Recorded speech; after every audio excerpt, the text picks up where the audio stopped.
దాదాపుగా 4 సంవత్సరాల కిందట జరిగిన ఘటనలో ఈరోజు టాపిక్ డైవర్ట్ చేసేందుకు 4వ తారీఖు రాత్రిన సురేష్ను దళిత ఎంపీని విజయవాడ డిప్యూటీ మేయర్ భర్తను అరెస్ట్ చేస్తారు. నేను అడుగుతా ఉన్నా, సూటిగా నేను ఒక ప్రశ్న అడుగుతా ఉన్నా, ఆ రోజు ఏం జరిగింది?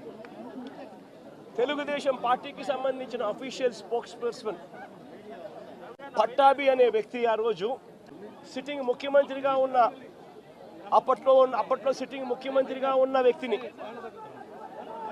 బోసుడీకే అని తిట్టాడు. బోసుడీకే అంటే ఏమిటో తెలుసా?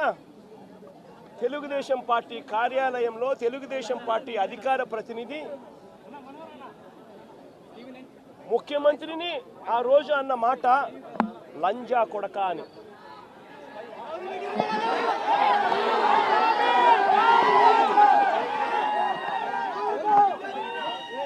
నిజంగా ఆ మాదిరిగా ఒక వ్యక్తి తిడితే రాష్ట్ర వ్యాప్తంగా ఆ ముఖ్యమంత్రిని ప్రేమించే వాళ్ళు, వైఎస్ఆర్ కాంగ్రెస్ పార్టీని అభిమానించే వాళ్ళు, రాష్ట్ర వ్యాప్తంగా ఉన్న వాళ్ళందరికీ కూడా కడుపు మండదా? ఎవరైనా చెబితేనే వాళ్ళు వచ్చి చేస్తారా? కడుపు మండిన వాళ్ళు, ఈ అన్యాయాన్ని చూడాలనుకునే వాళ్ళు, చూడకూడదు అని అనుకునే వాళ్ళు ధర్నా చేయడానికి వచ్చిన వాళ్ళ మీద దాడి చేయడానికి కూడా ప్రయత్నం చేశారు. ఆ దాడి జరిగిన పరిస్థితుల్లో, ఆ తోపులాటలో, ఆ తొక్కిసలాటలో తెలుగుదేశం పార్టీ ఆఫీసు మీద కొద్దో గొప్ప రాళ్ళు పడిండొచ్చు. నేను అడుగుతా ఉన్నా, ఆ జరిగిన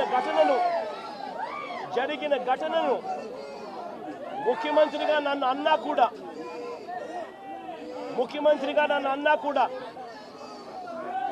నేను చంద్రబాబు నాయుడు గారి మీద కక్ష సాధింపు చర్యతో వ్యవహరించాల.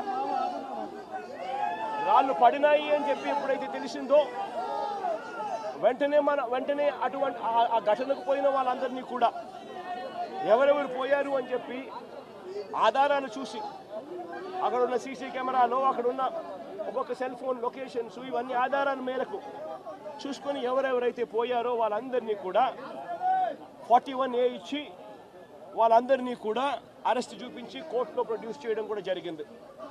ఎందుకంటే 7 ఏళ్ల లోపు ఉన్న కేసు ఇది. శిక్షా కాల పరిమితి 7 ఏళ్ల లోపు ఉన్న శిక్షా కాల పరిమితి ఉన్న కేసు ఇది. కాబట్టి దీంట్లో అరెస్ట్ చేయడం అన్నది it does not serve the purpose. కాబట్టి 41A ఇచ్చి కోర్టుకు హాజరుపరచడం కూడా జరిగింది. మన ఇంత నిబద్ధతతో ఆ రోజు మేము అడుగులు వేసాం. ఇంత నిబద్ధతతో ఆ రోజు నిబద్ధతతో అడుగులు వేసి వాళ్ళందరినీ కూడా హాజరుపరిచి 41A కింద వాళ్ళందరికీ కూడా నోటీసులు ఇచ్చి వాళ్ళందరినీ కూడా కోర్టు ప్రొడ్యూస్ చేశారు.